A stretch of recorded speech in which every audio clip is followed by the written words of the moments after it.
Audiobook Academy. Book Summary. The Wild White Stallion. By René Guillot. The Wild White Stallion tells the story of a youngster and a wild horse's everlasting relationship. Since 1959, when the first version of this book was published, it has been a favorite of children around the world. This novel, like the rest of the author's work, is about human-animal friendship and cohabitation. In the story, the animal is shown as a sentient being with free will who lives in harmony with the natural world's laws, serving as a role model for people.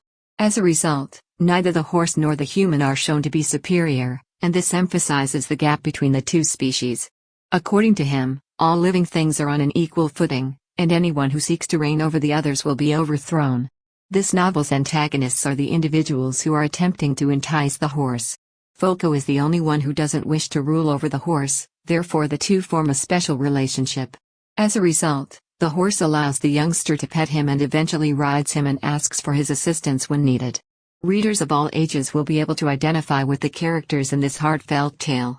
The horse and the child share the spotlight as readers root for the wild white stallion to gain control of his herd or to escape the hunters. Tragically, the story comes to an end, but there is some solace in knowing that both kid and horse are now at peace for all time. There is a lot of vivid imagery in this story, which makes it simple for the reader to immerse himself in the story and feel as if he's right there with the characters. If humans show respect for animals' needs, instincts, and independence, they can coexist peacefully with animals, the novel's central premise. Freedom is a recurring theme in the narrative because it shows the actual strength of true love when the youngster lets his horse go free. Many characters attempted to tame the horse, so he was compelled to fight for his freedom. The child and the horse pay for their freedom with their lives at the end of the novel.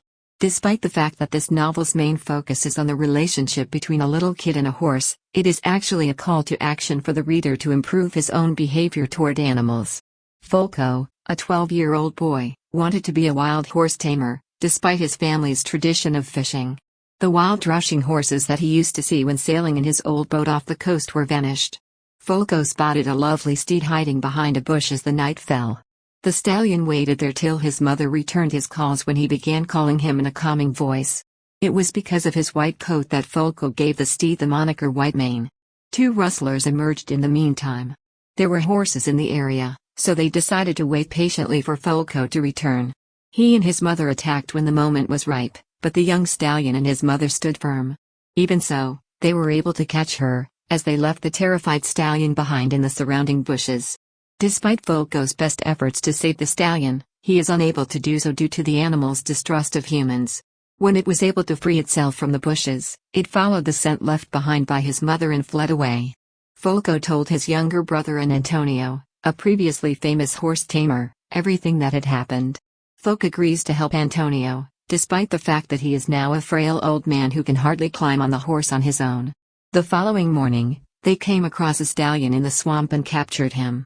After hearing Antonio's horse neigh, the stallion appeared. As Antonio gazed upon the stallion, he was struck by his beauty and predicted that he would grow up to be an exceptional horse and a herd leader as well. They made the conscious decision to lend a hand to the horse. In order to receive the go-ahead from Folko's grandfather to change his career path and become a horse tamer, Folko worked with his grandfather while fishing. He devoted all of his free time to conversing with others and expanding his knowledge of horses. He discovered that some of them are so tenacious that they often break away from the herd and survive on their own. Folko went back to his grandfather's cottage in the marsh as soon as the fishing season was over. It wasn't until he arrived at the White Mane stables that he saw that Antonio and a group of horse tamers were pursuing the horse. They came close, but the horse clung to freedom with all of his might. Folko went fishing again the next day, hoping to finish his work quickly so that he could spend more time hunting for the horse. But suddenly a group of horse tamers emerged and started fighting him. The White Mane showed no fear. In this case, the stallion fought back and knocked the landlord and his horse to the ground. Folko inquired about obtaining the steed, and the insane landlord replied that he will give it to anyone who asks. Trying to make fun of him, the landlord said that the stallion was as if he could just manage to catch him one time. Folko followed the stallion with a piece of rope. As soon as Folko saw the stallion, he began to call him by name and the horse replied, so Folko began to throw the rope around his neck.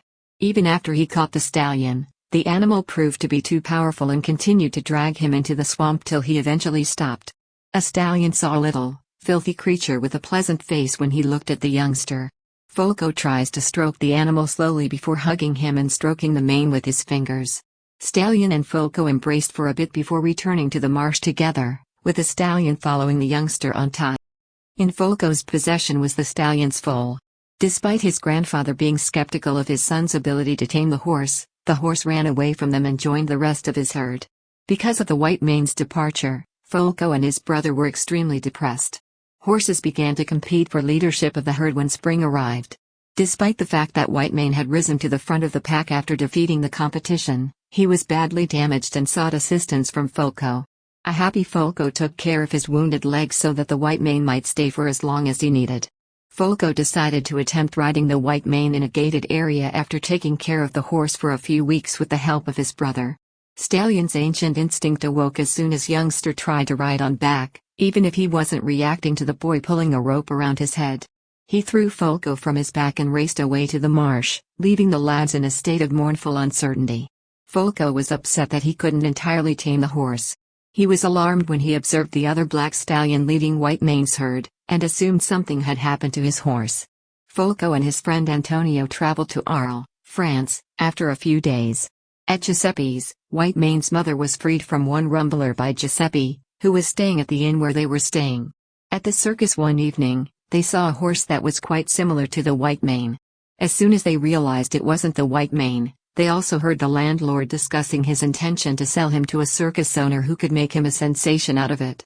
As soon as Antonio mentioned his landlord's promise to Folko to give him the horse, the landlord laughed.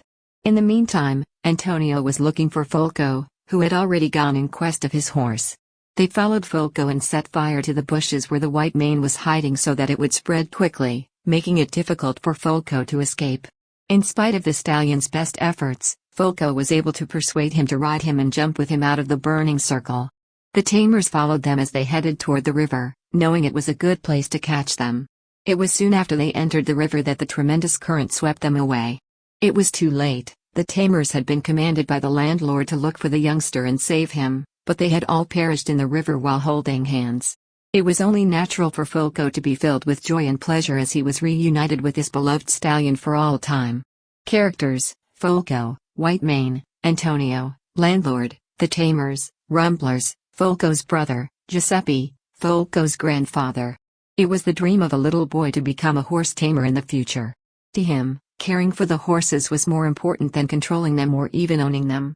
The Whitemane, a stallion he named by its appearance, was his first and only horse to be tamed. For him, it had become an inseparable part of his life. We all know Folko as a kind and generous young man who worked tirelessly in an effort to create time for the work of his heart and his goals.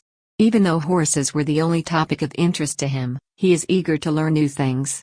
After a few futile efforts at riding the Whitemane's back, his fantasy had come to an end. The Whitemane was his first priority, therefore he did everything he could to save him from a lot of trouble, which ultimately led to his own death. The horse-loving boy he was as a child was always there to assist them gain justice and the right to live a life of freedom and happiness. The Whitemane. Folko first encounters the stallion when he was just a foal. After the death of his mother, he developed into a bold and strong horse. At the end of his adolescence, he competed with other horses for the position of herd leader and won the black stallion in the process. Folko's wild and untamed horse, the Whitemane, quickly bonds with him and even attempts to be tamed on a couple of occasions. In spite of this, he refuses to stop being a true wild horse and a member of his herd since he cannot deny the impulses that drove him to live in the wild. A constant battle against the cruel humans who snatched him, trained him, and sold him to a circus was his life's work. With the boy's assistance, he was able to withstand all that came his way. He allowed the youngster to pet him and ride on his back since he regarded him as a loyal friend and trustee. His faith in the boy's ability to save him led him to ask for his help while his body was hurting. In the end, he and the youngster ran away from the fire and the rumblers in the open air, where they both perished. He and the boy can now spend eternity together in freedom.